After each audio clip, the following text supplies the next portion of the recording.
ኮሪያ የት እንዳለ አያውቁንም አናቃቸውም እኮ እና ቦታውንም ሳታውቁት እንዴት ነው እናንተ እሺ ካርታ ላይ የለም ስልሽ አናውቀውም እንዴት ነው ሄዳችሁ ታዲያ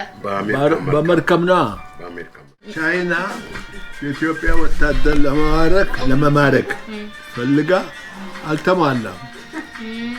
ኢትዮጵያ ወታደር አንድ ተማረከ የለም አንድ የሞተ ነው እንጂ የተማረከ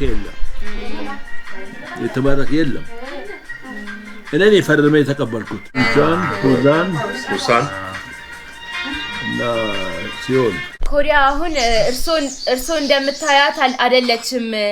በእርሶ ምክንያትና በሌሎች በአብሮ በመስዋዕትነት በከፈሉት የቃኘው ቲሞች እንዳለ ምክንያት አሁን ኮሪያ በደንብ አድጋለች እና ከ10 አሪፍ ሀገራት ውስጥ አንዷ ኮሪያ ሆናለች